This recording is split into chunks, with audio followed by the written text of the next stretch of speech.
Visión País es presentado por Universidad Politécnica y Artística del Paraguay, UPAP. Dale, Escuela de Gobierno y Políticas Públicas Norberto Bobbio.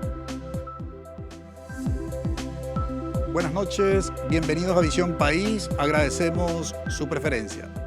Hoy queremos hablar de la situación de la educación de nuestros adolescentes y queremos tomar como referencia el caso sonado, precisamente que ocurrió en la ciudad de Coronel Oviedo, departamento de Caaguazú. Hay un libro que se titula Adultos en crisis, jóvenes a la deriva. Yo creo que son los dos dilemas que caracterizan a esta tercera década del siglo XXI. Los adultos hace un par de décadas experimentaron una crisis en términos de modelo y esta crisis repercute precisamente en que nuestros jóvenes, nuestros adolescentes no tengan un modelo, no tengan un paradigma de formación. Dicho con otros términos, se ha instalado hace un par de décadas la juventud eterna como un modelo, como un paradigma de la vida. Los adultos, muchos de ellos, imitan ser jóvenes, se someten a cirugías para ser jóvenes, se visten como los jóvenes, no quieren asumir su rol de adulto. Y esto lleva a una situación, sin lugar a dudas, de crisis. Y en el contexto de la historia de la humanidad, los adultos de hoy están en un punto medio en relación con los extremos, porque nuestros padres han sido educados conforme a los parámetros y los valores del siglo XIX que gran parte de las décadas del siglo XX estuvo vigente, con unos valores, con unos modelos de conducta, de comportamiento, con una responsabilidad clara respecto de su rol como padres, como adultos. Los que hoy pertenecemos a esta generación de adultos, nos encontramos en un punto medio en relación con lo que fueron nuestros padres y con respecto a lo que son hoy los jóvenes. Y ese punto medio siempre es un problema para resolver, sea cual fuere el tema que ponemos en perspectiva para el análisis. El punto medio es complicado, es complejo. Es probable que estos criterios que estoy poniendo en perspectiva nos permitan en gran medida o nos ayuden en este análisis que hoy queremos compartir con ustedes desde dos perspectivas científicas, desde la psicología y desde la psiquiatría. Porque en algunos casos ya no es suficiente la psicología, porque si bien generalmente se recurre a la psicología en estos casos particulares, como el de María Fernanda, se recurre a la psicología más para una prevención. Y cuando ya, digamos, hemos llegado tarde con la prevención, entonces necesariamente la explicación nos la dan desde la psiquiatría. Esta es la percepción que tenemos como ciudadanía. No necesariamente son así las cosas, pero reitero, esto que estoy diciendo es parte del imaginario colectivo. Así comprendemos este tipo de situaciones. Hay una línea muy delgada entre la institución social, que es la familia, por un lado, y por otro lado, la responsabilidad del Estado. En otros tiempos se identificaban como instituciones formadoras, como instituciones educadoras, a la familia, al Estado, digo bien, y a las iglesias. Prácticamente se reducía en estas tres instituciones la formación de los niños y de los adolescentes, sobre todo en el mundo de los valores. Hoy por hoy, las familias están destituidas, las escuelas están en una situación de perplejidad y las iglesias pretenden educar o seguir educando desde concepciones eminentemente dogmáticas. Con esto nos estamos negando el rol que puede cumplir la dimensión espiritual como concepción antropológica en lo que hace dar sentido a la existencia. Que quede claro eso. Finalmente, la religión es una dimensión cultural y contribuye de manera significativa, sobre todo en lo que hace a la formación de los valores de la humanidad. Ya lo decía el gran escritor Dostoyevsky, si Dios no existe, entonces todo está permitido. Vale decir, la figura de Dios representó para la historia de la humanidad una regulación moral. El problema es, como dijera el filósofo alemán Friedrich Nietzsche, Dios ha muerto. Entonces, ¿qué ha quedado para el hombre? Es decir, eso que representaba el valor, la brújula en términos de valores, murió. ¿Y ahora qué queda? Desaparecieron los valores de la cosmovisión de la humanidad. Hoy nos acompañan en Visión País para hablar de este tema la licenciada Yanina González, psicóloga. Muy buenas noches. Buenas noches. Primero que nada, muchas gracias por la invitación, por este espacio. Realmente son temas demasiado sensibles, ¿verdad? Que debemos tocarlo con mucha seriedad desde la prevención, como estabas mencionando, ¿verdad?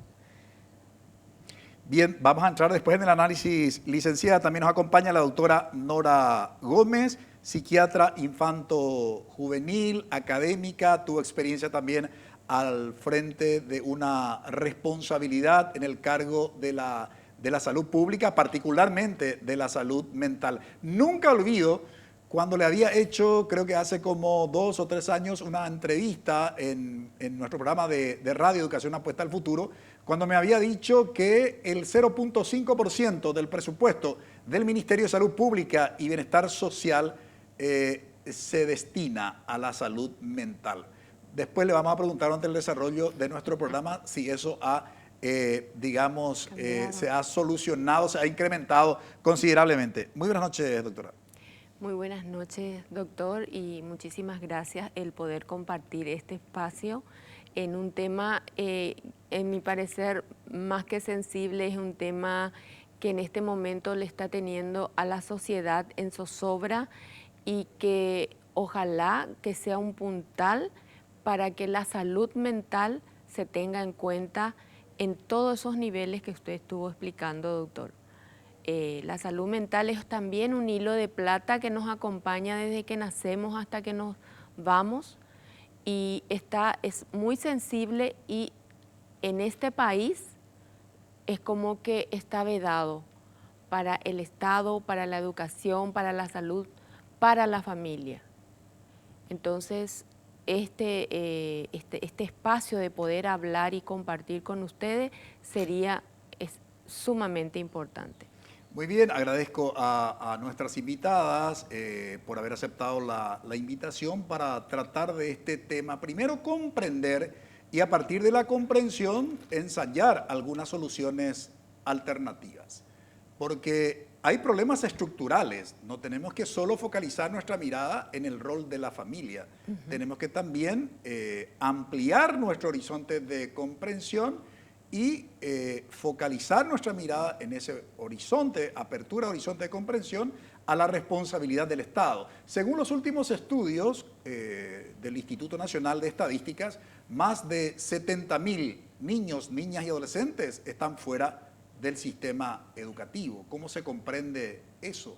Y ni hablemos en términos de oportunidades laborales, por ejemplo, para nuestros jóvenes. ¿Qué formación, qué habilidad y destreza tienen para poder incorporarse al mercado laboral?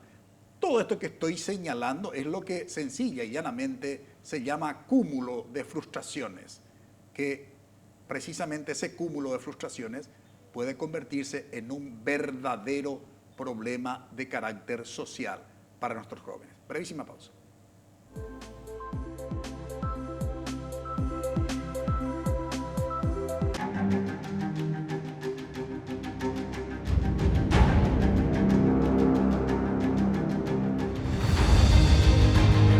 ¿Vas a dejar que te quede grande? Inscríbete. UPAP, dale.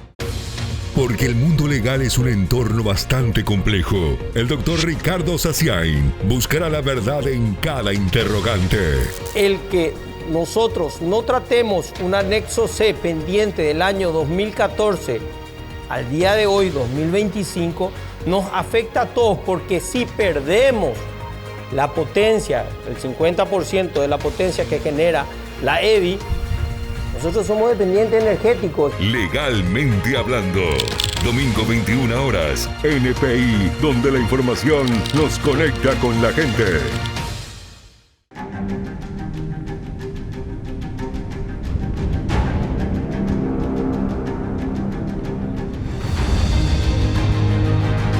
¿Vas a dejar que te quede grande? Inscríbete. UPAP, dale. En NPI Desde las 13 hasta las 14 horas. te mantienen al tanto de los sucesos más importantes. La policía o rodear a delincuentes o apoyar a tu hacer allí ni se más ve anda se apoyar y a o a pina güey se hacer allí o a llegar a la y catuta. La información que necesitas saber te esperan en NPI ahora. Lunes a viernes, 13 horas, NPI, donde la información nos conecta con la gente.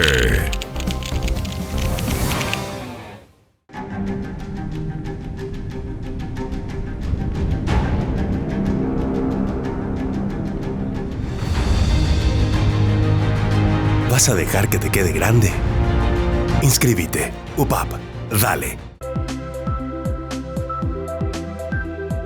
¿Cómo comprendemos la situación en la que se encuentran nuestros adolescentes, en la que se encuentran los jóvenes? Y siempre tomando como referencia el caso de María Alejandra. Y quisiera comenzar por una cuestión más extrema, si me permiten. Y para esa cuestión extrema, a veces, reitero, esto es una cuestión de imaginario colectivo. A veces ya vamos con la interpretación de la psiquiatría. Y en ese contexto, para la doctora Nora Gómez. Doctora, desde la psiquiatría, ¿cómo explicar estos últimos acontecimientos? Porque no es solamente el caso de Coronel Oviedo. Tenemos el caso, anterior, que hacía un par de días, del asesinato de un delivery en manos de un adolescente de 16 años. Y así podemos enumerar, hay otros casos. O sea, en una semana tuvimos ese caso y el caso de María Alejandra. Entonces, María Fernanda, hago la corrección, ¿cómo comprender este tipo de situaciones, doctora? Sí, son situaciones desde el punto de vista de la psicopatología, ¿verdad? Vamos a hablar de la salud mental. A nosotros siempre ya nos llegan los trastornos, ¿verdad?, para ser tratados. Pero yo quisiera hablar de lo que es la base de todas estas situaciones que estuvimos viviendo en este país. La base de todo es la violencia. La violencia empieza o se inicia en forma, así como la atención integral del niño, niña y adolescente, también la violencia se inicia en ese proceso. Y la violencia se aprende por imitación. Si el niño, niña o adolescente crece en un ambiente de violencia intrafamiliar o de violencia comunitaria o social, ese niño o niña va a ser un adolescente y posteriormente un adulto joven violento. ¿Por qué? Porque el sistema de comunicación fue la violencia y la violencia lleva normalmente a situaciones, digamos, como feminicidios, homicidios, maltratos, de todo tipo de maltrato, desde el maltrato psicológico, el maltrato físico, estudios hechos en los Estados Unidos han demostrado que el 60% de los hogares disfuncionales basados en la violencia tienen antecedentes de abuso en estos niños, niñas y adolescentes. ¿Qué es lo que nosotros como profesionales vemos? Ya el producto de la violencia. Pero también está la responsabilidad de la familia y la responsabilidad del Estado en la prevención y de nosotros como profesionales también trabajar en la prevención. A lo mejor es mucho más costoso, nos lleva más tiempo, pero no, tenemos que dejar de ser profesionales asistencialistas, es decir, llegamos cuando ocurrió el abuso, cuando ocurrió el homicidio, cuando ocurrió el feminicidio. No, tenemos que llegar antes, como profesionales de la salud, como profesionales de la educación, porque yo soy profesora de la Facultad de Medicina de la Universidad Nacional, formo psiquiatras infantiles, es la única escuela de formación en psiquiatría infanto-juvenil y esa también es mi responsabilidad, salir a la comunidad con mis residentes a educar a los docentes y a través de los docentes indirectamente estamos educando a la familia y también a los adolescentes. Ahora, instaló la doctora Nora Gómez, licenciada, la importancia de la educación. ¿Cuál debe ser el papel de la educación primero familiar y de la educación luego como sistema en lo que hace a la formación de nuestros adolescentes? Totalmente, teniendo en cuenta todo lo que ella ya había mencionado. Acá yo creo que más que juzgar todo lo que pasó, creo que debemos ir más allá, a la base que la doctora ya estaba mencionando, el tema de la prevención. Tenemos que prevenir estas situaciones, tenemos que prevenir y para prevenir hay como una red, ¿verdad? En donde está la familia como un pilar importantísimo, está la escuela, está la sociedad y obviamente el Estado también. Esto es un conjunto de cosas donde tenemos que educar y enseñar a nuestros adolescentes, no solo adolescentes, sino que niños y preadolescentes, a que ellos puedan comunicar cuando algo les pasa, a que nosotros también podamos reaccionar ante pequeños indicadores que ellos nos están manifestando. No hay que llegar a este punto de ya cuando ocurrieron las cosas, sino que a esos pequeños indicadores, por ejemplo, cuando presentan irritabilidad, problemas de sueño, no quiere ir a la escuela, ya no quiere comer como antes, hay niños que ya mencionan que en la escuela les están haciendo bullying o les están haciendo de menos.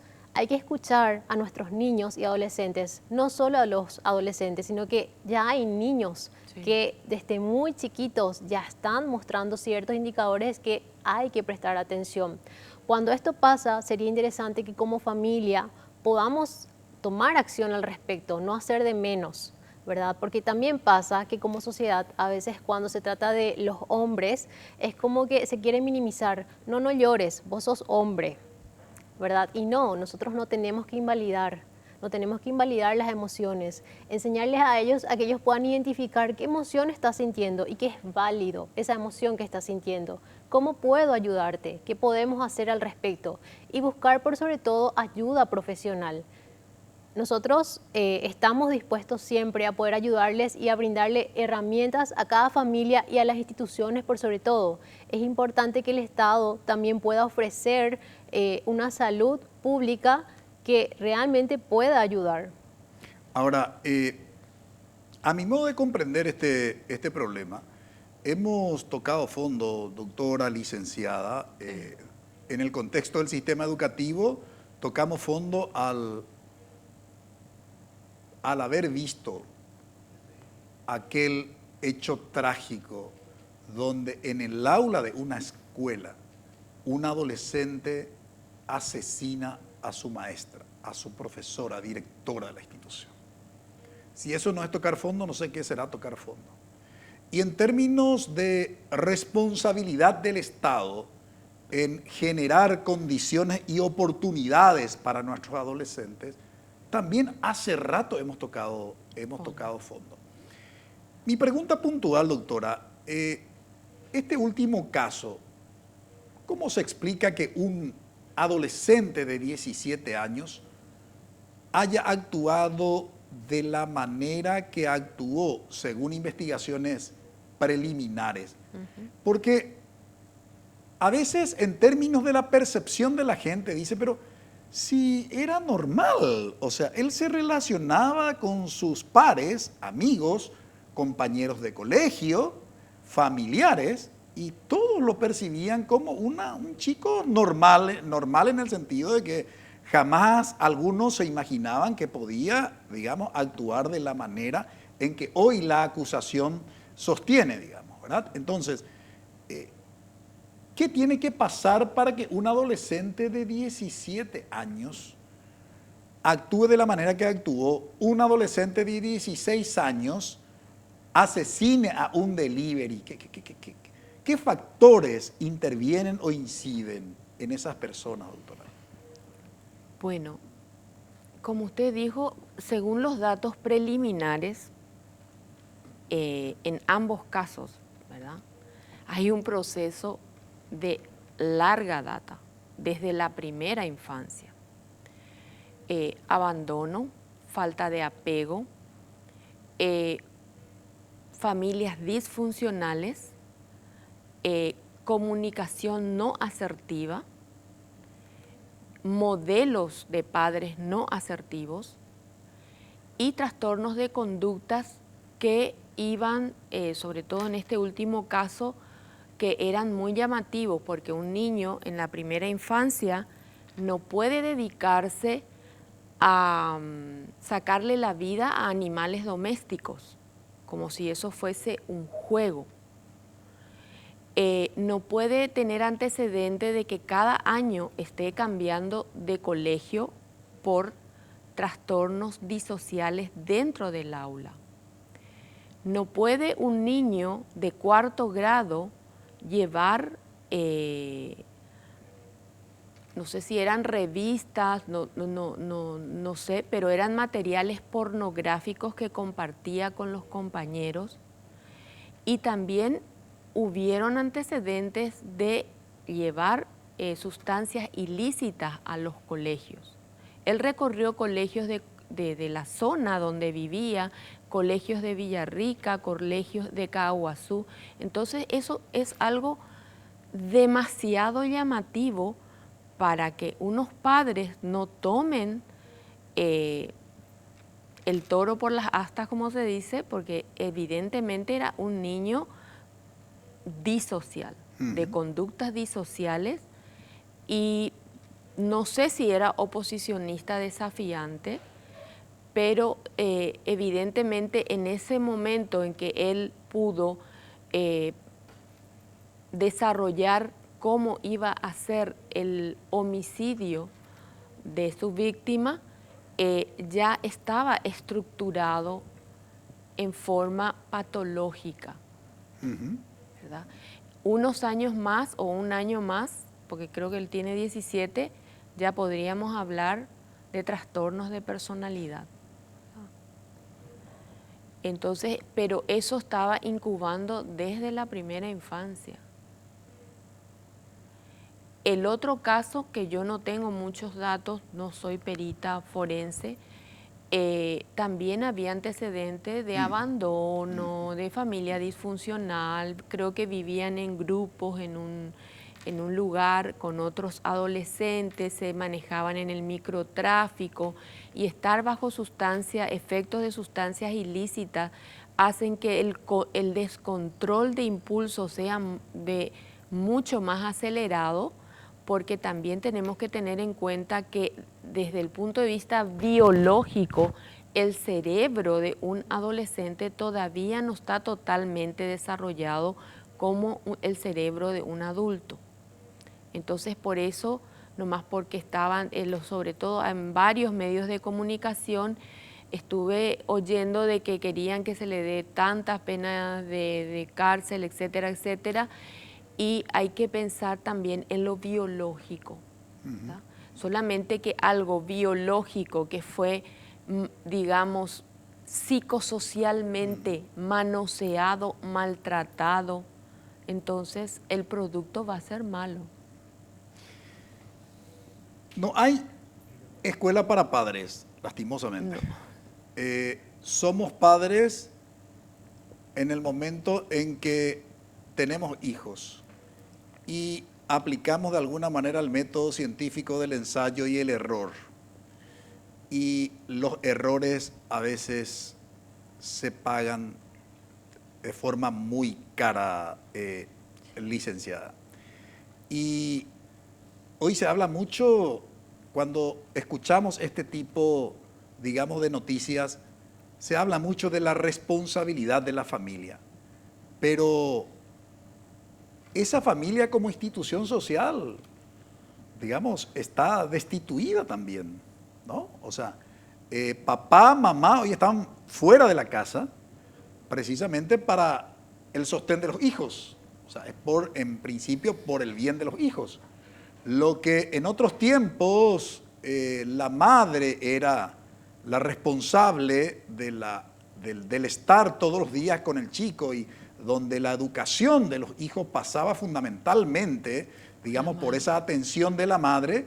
Bueno, está muy bien, muy interesante. También se dieron, digamos, se reconocieron derechos a las mujeres. O sea, no estoy criticando eso, que quede claro. Lo que digo es el alto costo que representa eso y que no se ha pensado en alguna otra alternativa como para poder reemplazar eso. Entonces, hablamos de familia, pero en realidad ese concepto de familia hoy no existe. Entonces, a ver, si tenemos que trabajar la prevención y nos referimos a la familia como concepto, como institución social, bueno, ¿a qué nos estamos refiriendo? Y ustedes los psicólogos, cuando hablan de que esa prevención se tiene que dar de la mano de la familia o de los tutores, bueno, ¿cómo hacer en este mundo tan complejo, verdad? Realmente es un compromiso que hay detrás de esto, porque estamos llamando constantemente, obviamente siempre a los papás, a los cuidadores, y como hablaba hace rato y mencionaba hace rato, no es solo la casa, es la escuela o cuidadores cercanos, pero es importante que ellos sí puedan tener una figura como tal, ¿verdad? Porque como mencionaba también la doctora, el cerebro del niño, el adolescente, no está del todo todavía bien formado como la de un adulto. No le podemos pedir cosas que a un adulto sí se le puede pedir. Entonces ellos necesitan una estructura, ellos necesitan una rutina, pero a la par necesitan un acompañamiento, necesitan un apego seguro, necesitan validación, necesitan escucha, necesitan que se les dé indicaciones, pero de una forma mucho más asertiva, sin juzgar. ¿Por qué normalmente a un niño cuando no hace algo o no cumple con lo que normalmente le decimos, hay personas, padres o cuidadores que le retan? Normalmente con un adulto no funciona así. Si por ejemplo se rompe un vaso o se rompe algo, no es que se le pega al adulto, se le habla, se dialoga. Bueno, lo mismo pasa con el niño y el adolescente. Hay que tratarlos como humanos y hay que tener realmente un acercamiento con ellos, siempre desde el lado sano, ¿verdad? Y es por eso que también nosotros trabajamos mucho con las familias, no solamente con los hijos, ¿verdad? Y es que llegan muchas veces a consulta y traen a un niño o un adolescente y piensan que la consulta solamente es con el niño o el adolescente, cuando la consulta es con los padres o cuidadores del niño también. ¿Por qué? Porque es ahí donde nosotros podemos brindarle herramientas, estrategias para que ellos puedan utilizar eso con los niños o los adolescentes, ¿verdad? Que bueno, si esto no te funcionó, podemos probar estas estrategias, que para eso están las terapias basadas en evidencia científica que nos pueden ayudar para estas situaciones, que es tal cual como decía doctor, que nadie viene con un manual para padres, es un constante ensayo y error, y es por eso que estamos nosotros los profesionales para poder brindarles esas herramientas. Lo interesante sería que tengan apertura también y predisposición para poder escucharnos a nosotros y para poder ayudar, o sea, buscar ayuda ahora que es a tiempo. Siempre solemos hablar aquí en Visión País de este concepto que se utilizó en las ciencias sociales para referirse a la figura de la ley. Y se denomina, en términos críticos, institucionalismo mágico, que no es otra cosa que creer que con la ley vamos a modificar la realidad social.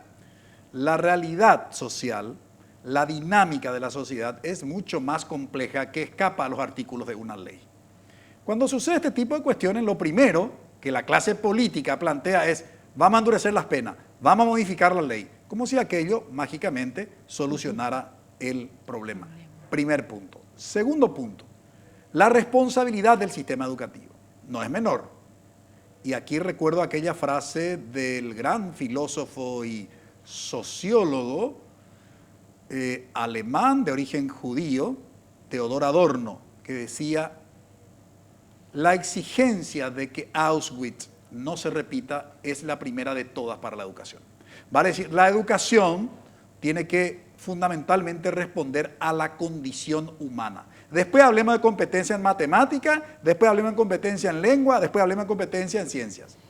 La formación integral del individuo es la primera responsabilidad de un sistema educativo. Es fundamental. Porque pueden ser muy competentes en matemática, muy competentes en ciencia, muy competentes en lengua, como eran los alemanes muy competentes en todo. Sí. Y 6 millones de judíos murieron en manos de los alemanes. Brevísima pausa.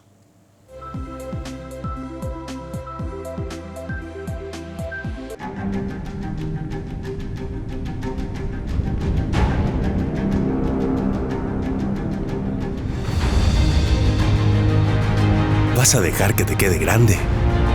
Inscríbete. UPAP. Dale. NPI y la Fundación Santa Librada comprenden la importancia de mantenernos conectados a la fe. Iniciamos nuestra jornada consagrando al Señor lo que nos proponemos a realizar durante esta jornada. En este espacio de oración y recogimiento espiritual, iniciamos el día renovando el alma con la palabra del Señor. Lo que nos pide el Señor es realizar nuestra vida en la verdad y en la justicia. Es allí donde practicamos la caridad y la solidaridad. Misa diaria en vivo, lunes a sábado, 6 horas. NPI, donde la información nos conecta con la gente.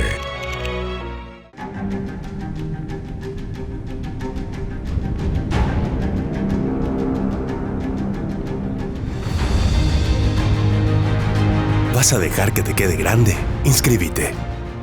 UPAP. Dale.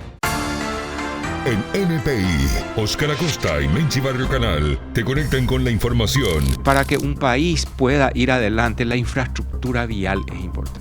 Estamos avanzando, ya estamos enterrando los cables, ya no vamos a tener ese tema del tendido eléctrico que al menor asomo de un vientito fuerte nos deja sin energía eléctrica. Ahora de nuevo nos quedamos sin energía eléctrica porque los puestos de distribución de energía quedaron inundados. En voz alta, lunes a viernes a las 14 horas, NPI, donde la información nos conecta con la gente.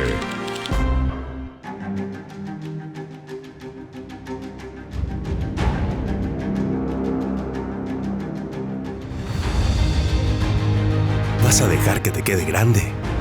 Inscríbete. UPAP. Dale.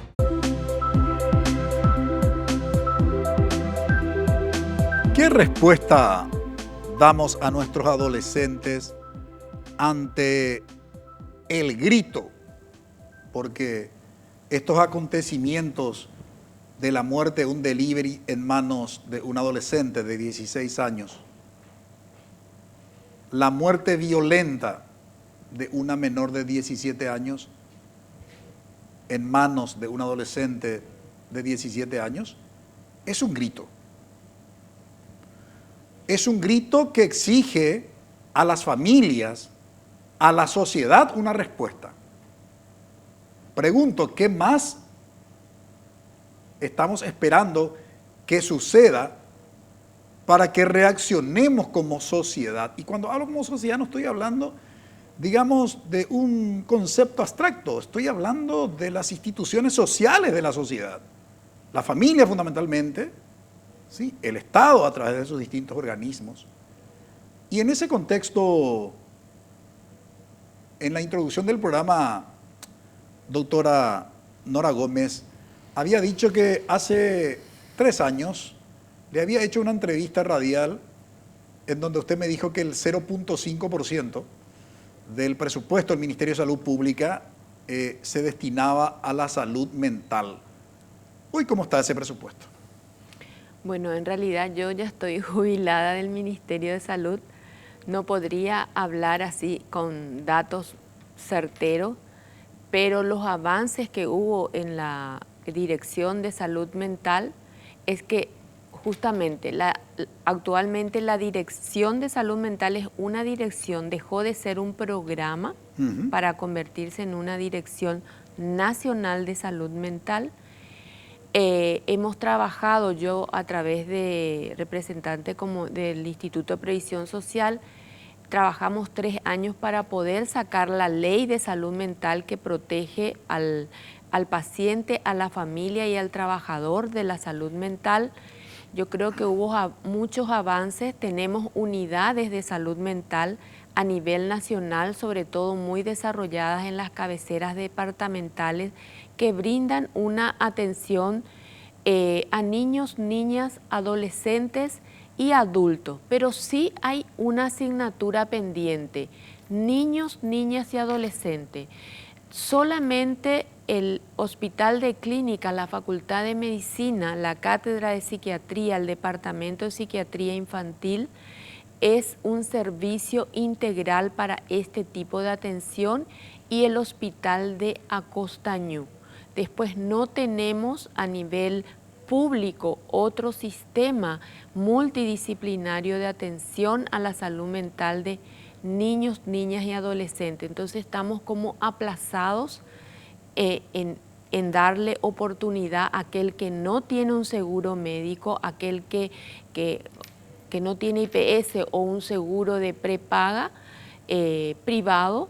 Entonces solamente tienen estos 2 servicios a los cuales realmente para acceder a consultar, por ejemplo, si van a consultar conmigo los días jueves en el Hospital de Clínica, en la Cátedra de Pediatría, y tienen que llamar al call center y tal vez de hoy en 2 meses le van a dar un turno. Tanto se ha celebrado y hasta, si se quiere, licenciada, se ha festejado la promulgación de la Ley de Salud Mental. Dentro de este contexto que había dicho en el bloque anterior del institucionalismo mágico, ¿verdad? Dijimos, bueno, ahora ya tenemos la Ley de Salud Mental y vamos a solucionar todos los problemas, ¿verdad? Del área. Esto es lo que de manera ingenua hemos creído. Hoy uno de los mayores desafíos dentro del sistema educativo paraguayo tiene que ver con las emociones, con la salud mental. ¿Cómo estás viendo el trabajo que se está haciendo en el área? Realmente es un desafío, es que necesitamos más. Necesitamos realmente más espacio para la salud mental de manera pública. Y totalmente con lo que decía la doctora, necesitamos más espacio, necesitamos una educación no solo emocional, sino que reproductiva también, en cuanto a lo que sería sexualidad. Necesitamos informar también a nuestros niños, adolescentes, obviamente con términos que ellos puedan comprender de qué es, qué no es, qué se puede y qué no se puede. Necesitamos educar a nuestros niños y adolescentes, y no solamente estamos hablando de materias como matemática, historia, sino que en cuanto a lo que sería emociones. Y una vez más, refiriendo a lo que decía la doctora, estamos aplazados en cuanto a eso, porque ellos no logran identificar las emociones, no logran darle nombre, y no es porque ellos no quieran, sino que es porque nadie les enseñó. Y es importantísimo que nosotros, desde casa, desde el colegio, desde la sociedad que pueda dar más espacios, que se les pueda enseñar realmente eso, porque al fin y al cabo eso es lo importante. ¿De qué sirve un niño que, como decías hace rato, que pueda ser un 10 en matemática, pero que no sepa identificar sus emociones, que no sepa darle nombres y que no sepa qué hacer con ese enojo, con esa tristeza, que luego como que se vuelve una mezcolanza de emociones que no sabe cómo reaccionar ante eso?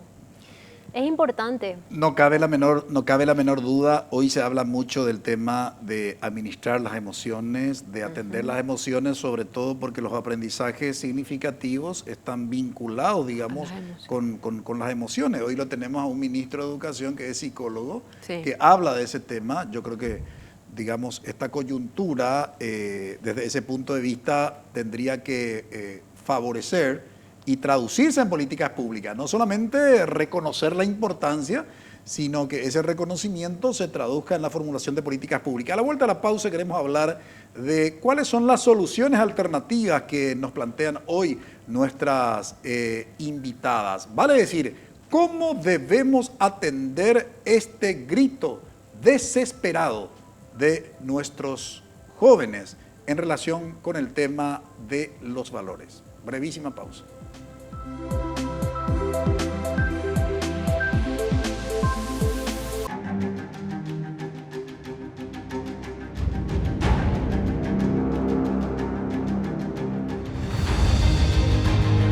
¿Vas a dejar que te quede grande?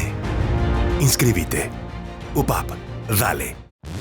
En NPI, Patricia Vargas, Juan Carlos Vareiro y Freddy Valenzuela te traen las primeras noticias del día. Y este hecho que ocurrió con María Fernanda, una vez más nos lleva a este debate que resurge cada tanto acerca de cómo habría que juzgar a menores cuando perpetran crímenes de este tipo. Para que empieces la jornada bien informado. Ojo con lo que dicen en las redes sociales o lo que escriben. Ocurrió con Micaela, que la mamá dice ahora no, estaba bromeando. No se puede bromear sobre eso. Es un crimen, un delito la instigación. Buenos días, Paraguay. Lunes a viernes a las 7 horas. NPI, donde la información nos conecta con la gente.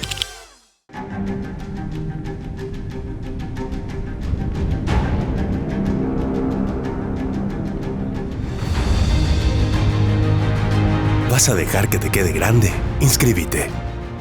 UPAP, dale. Porque la delincuencia no da tregua. Trágico episodio que tuvo lugar en Coronel Oviedo. La muerte de María Fernanda Benítez, esta joven de apenas 17 años de edad, que fue asesinada el presunto autor, este chico de 17 años. NPI te conecta con los sucesos policiales más relevantes. Mensajes en donde Micaela aconsejaba al joven de cómo asesinar causaron conmoción, quiere decir que la joven ya está imputada. Reportes, investigaciones y archivos delictivos te esperan en Código Peligro, miércoles 18 horas, NPI, donde la información nos conecta con la gente.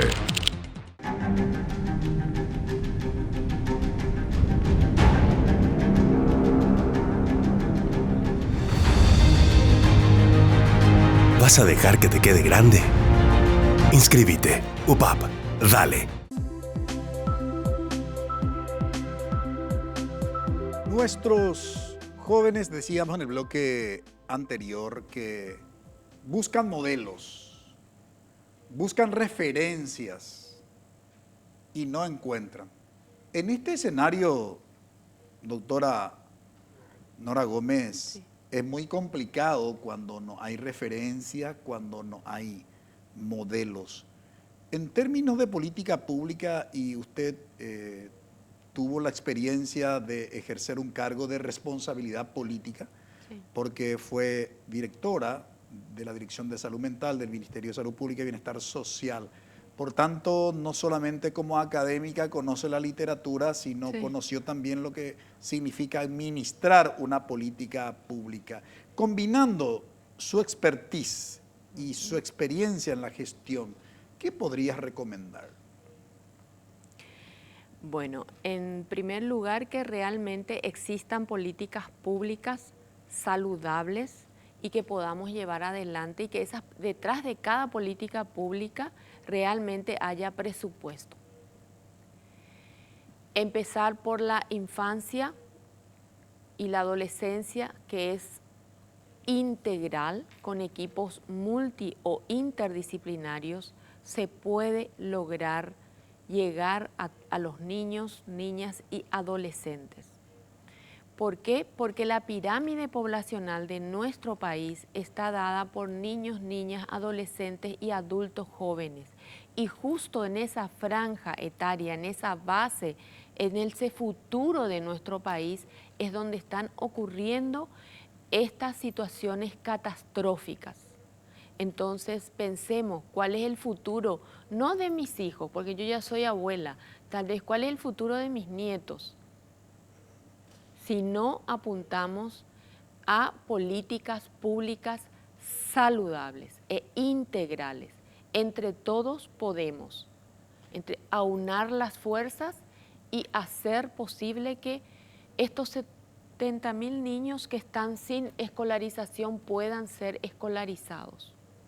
Ahora, esa figura de integralidad a la que se refiere la doctora licenciada, ¿qué implicaría en el sentido de a quiénes debemos involucrar para poder trabajar? Porque esto también, obviamente, lo que pueda hacer la familia puede ser insuficiente. Respecto de lo que pudiera hacer la escuela, también es insuficiente sin el acompañamiento de la familia, y si los organismos del Estado no acompañan el esfuerzo de la familia y de la escuela, también es insuficiente, digamos. Entonces, digamos, en ese contexto, ¿por dónde habría que empezar la tarea y qué concretamente hay que hacer, ¿verdad?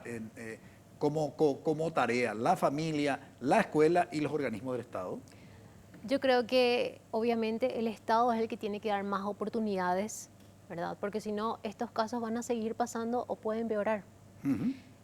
Porque puede haber una familia muy comprometida realmente, que esté detrás de los hijos, que los acompañen, que los validen, pero si no tienen los suficientes recursos, ¿cómo?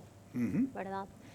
Entonces, acá va mucho más allá, es un conjunto de todos y yo creo que todos estamos comprometidos. Familia, escuelas, comunidad, sociedad, Estado, obviamente, ¿verdad? A partir de que ellos puedan darnos más oportunidades, tanto a los profesionales como a las familias también, ¿verdad? Yo creo que podemos trabajar de una forma mucho más eficaz, pero mientras que eso no haya, va a ser muy difícil. Es muy limitado el trabajo que nosotros también podamos hacer, ¿verdad? Mencionando también lo que decía la doctora, imagínense que en el Hospital de Clínicas o en el Acostañú es donde personas que de repente no pueden pagar mucho tienen que recurrir y es poquísimo, o sea, necesitamos es insuficiente, digamos, si son estos dos hospitales.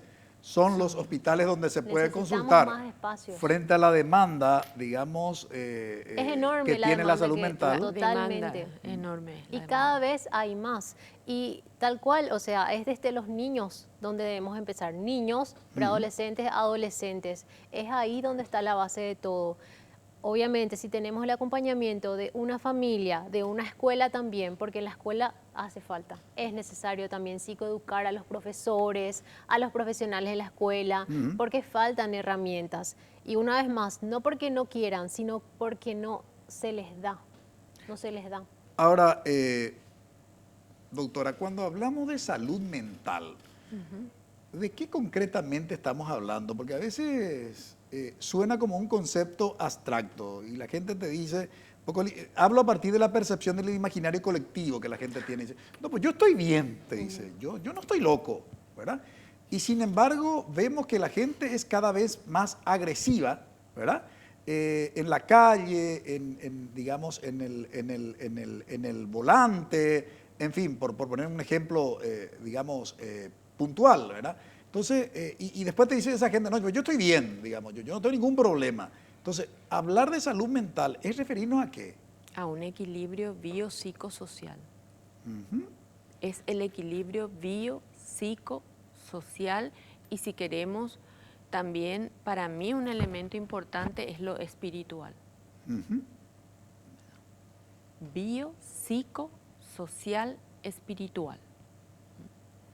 Cuando tenemos equilibrio en esas áreas, nosotros podemos manejarnos con conductas asertivas, positivas, con un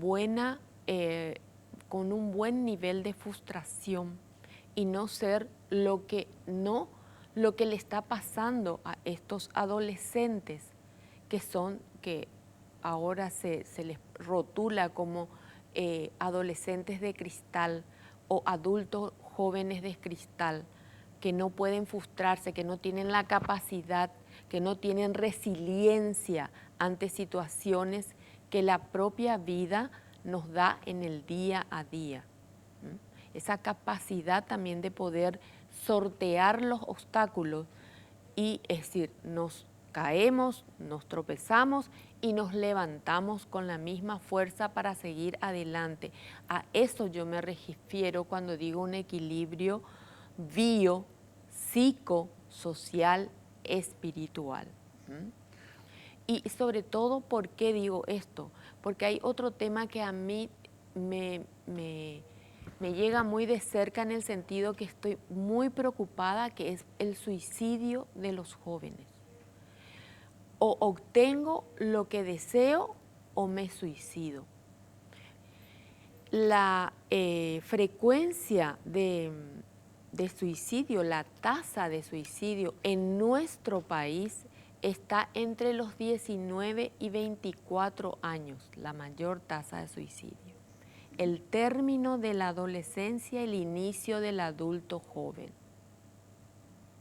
Qué toque de atención, ¿eh? Estudios hechos acá en nuestro país.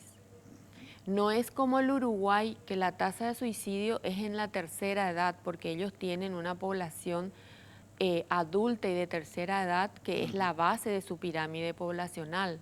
Alguien que ya hizo todo el camino de la vida.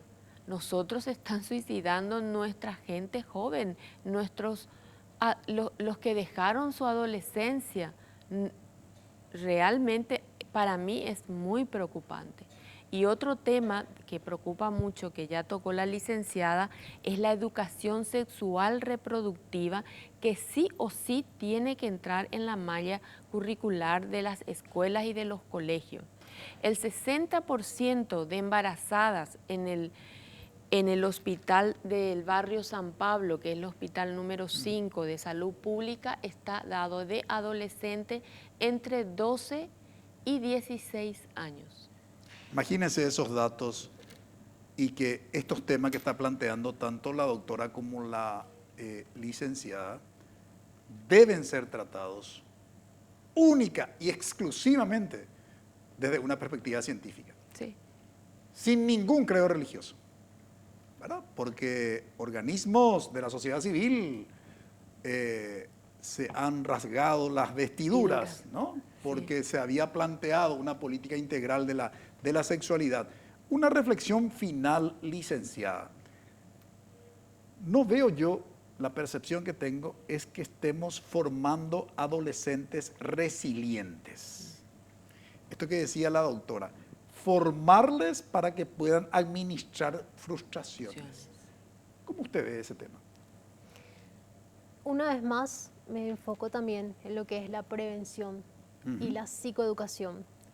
Psicoeducar a las familias y que estas familias puedan ser un vínculo seguro para sus hijos. Si es que ellos logran ver a unos padres que le protegen, les cuidan, les validan por sobre todas las cosas, yo creo que vamos a tener hijos seguros también, niños seguros, adolescentes seguros. Siempre que ellos no puedan identificar sus emociones, justamente de grande es lo que quiere pasar esto que mencionaba la doctora, que ante la menor circunstancia, ante la menor dificultad, se frustran, se enojan, ya no quieren continuar. Y una vez más es un llamado de atención al Estado para que pueda brindar más oportunidades a nosotros también profesionales, para que podamos psicoeducar, para que podamos brindar herramientas necesarias para todo lo que es salud, educación sexual, salud mental por sobre todas las cosas. La base de todo es la educación. Porque si no tenemos una educación, no vamos a poder avanzar realmente. Sí. Clarísimo el mensaje. Muchísimas gracias, doctora, por haber colaborado con nosotros en el análisis. Gracias a usted. Muy amable. Muchas gracias, licenciada. No, por favor, gracias. Brevísima pausa. A la vuelta presentamos nuestra conclusión.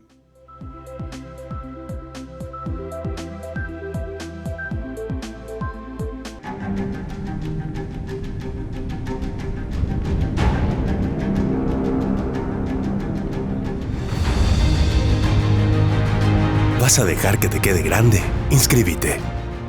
UPAP, dale. Porque el mundo legal es un entorno bastante complejo. El doctor Ricardo Saciain buscará la verdad en cada interrogante. El que nosotros no tratemos un anexo C pendiente del año 2014 al día de hoy, 2025, nos afecta a todos, porque si perdemos la potencia, el 50% de la potencia que genera la EBI, nosotros somos dependientes energéticos. Legalmente hablando. Domingo 21 horas, NPI, donde la información nos conecta con la gente. Porque las noticias ocurren en todo el territorio nacional. Robert Figueredo y Diego Casal. Y fueron hasta la celda en busca de evidencia. Y efectivamente, encontraron entre las pertenencias del adolescente. Nos conectan tierra adentro, con corresponsales en cada punto del país. El joven que estuvo desaparecido, incluso ha generado mucha preocupación, finalmente apareció. ¿Y qué fue lo que pasó? Inter, la Cañija, y famoso, quería salir en la tele, en las redes sociales. Desde el interior, lunes a viernes, 5 horas, NPI, donde la información nos conecta con la gente.